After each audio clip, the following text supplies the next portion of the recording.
Hey everybody, it's Angie from Trips with Angie, and today we have another video in our Ask Angie series. What are the best cruises to the Panama Canal? I'm a travel agent that loves sharing my travels all around the world and the tips I pick up along the way. I especially like cruises, all-inclusive resorts, and escorted tours. So if that sounds interesting to you, I'd love for you to subscribe and be part of our community. Let me know in the comments where you're watching from, and be sure to keep that notification bell turned on so you get an update whenever I post a new video. Today we are talking about one of my favorite places to cruise, and that is through the Panama Canal. Well, what is the Panama Canal? The Panama Canal is a 51-mile long waterway that splits the country of Panama, that allows for ships to travel from the Atlantic to the Pacific Ocean and vice versa without having to go around the tip of South America. This really changed the way trade was able to happen because you didn't have to take the 30-day dangerous route all the way around Cape Horn. One thing I didn't know about the Panama Canal is the waterway actually runs north and south. I always thought it was east and west because I feel like you get that version of it when you're looking at a map in elementary school, but it's actually a north to south waterways.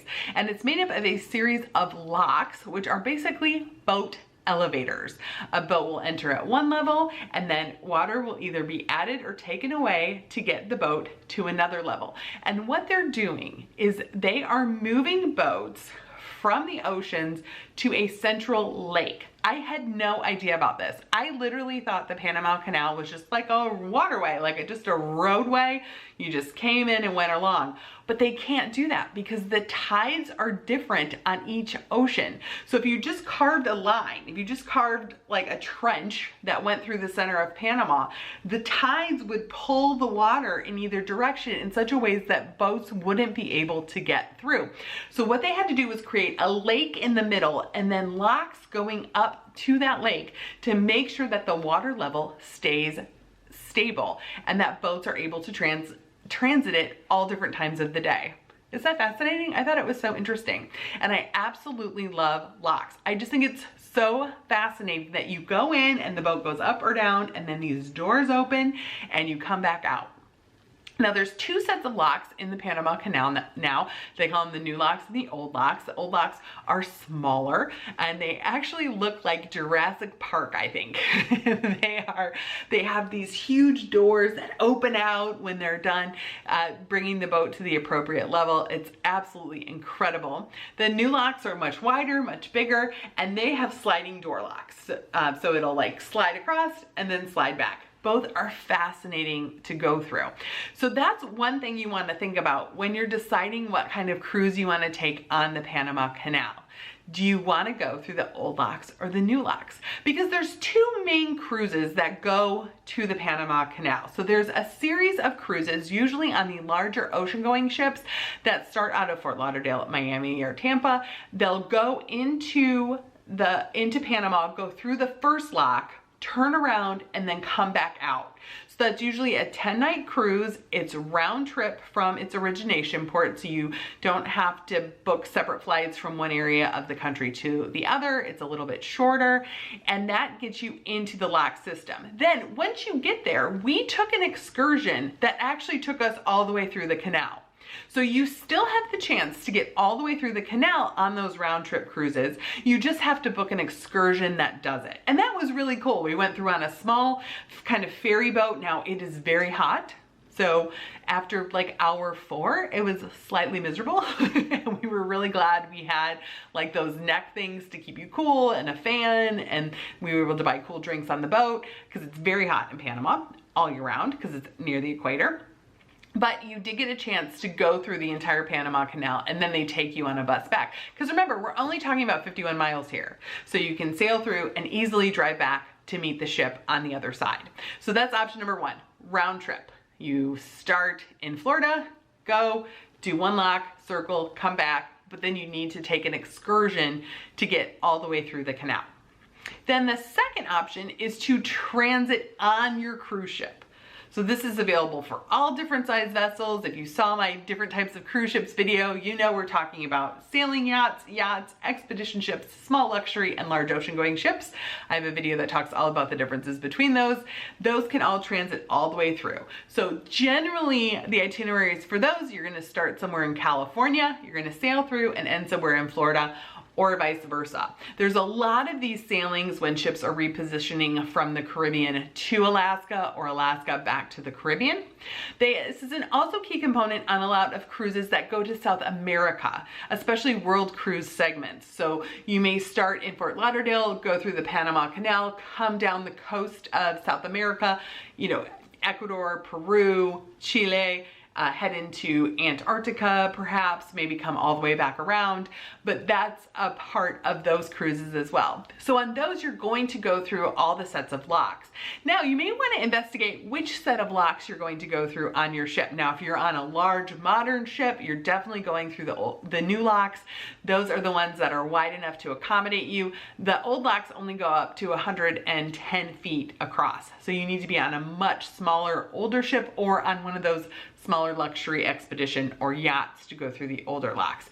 But so the pros of that are going to be, you're going to go all the way through the canal, which is very cool on your ship. You may dock in Panama City the day before, so you have a chance to explore Panama on land. I love those itineraries.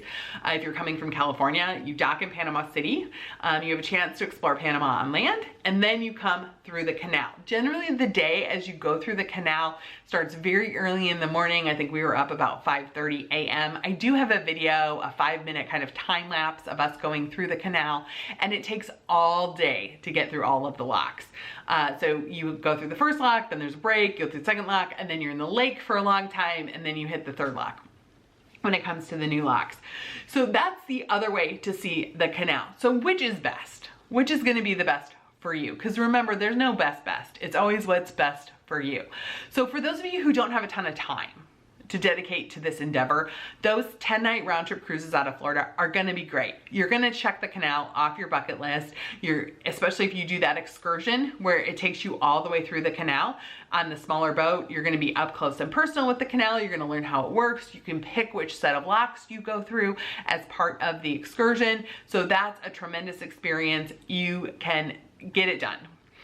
If you want something that's gonna take a little longer, maybe you spend a little more time in Panama, you may wanna look for those itineraries that have a day in Panama City before or after you pass through on your cruise ship. Now, it is very comfortable passing through on your cruise ship. So if you're a person that cannot tolerate heat well, you want to go on the coast to coast. Now that is going to be 15 to 18 nights, depending on the itinerary you choose, coming between California and Florida. That if you don't want to be on a hot open air ferry boat, then you want to pick the cruise that goes from coast to coast, because you can be in your stateroom. You can be listening to the narration on the television as you're staring out your balcony door window, going in and out on your balcony, going from hot to air conditioning, having a nice snack from the buffet as you go through one of the locks. So it'd be a much more comfortable experience going through on your cruise ship than it would be taking that excursion. So that's something to keep in mind. Also, on those longer journeys, they have wonderful lectures. Like we went through on Princess, they had a number of experts on board that kind of prepared us for going through the canal, talked about how the canal was built, what modern culture is like. So it really became a wonderful education experience because we had those extra days on board to really learn more about it. Now, in terms of which way to go, so to go from LA to Florida or Florida to LA, I personally like traveling from east to west because of the time change. So when you're traveling from east to west, you are rolling back an hour as you get closer to California. So you would put your clocks back before you go to bed. When you're traveling from west to east, you put your clocks forward. So it just feels like you're getting less sleep. I know it's all the same at the end of the day, but it feels like you're getting less sleep because you're always putting your clock forward. I like always putting my clock back. So I personally like sailing from east to west.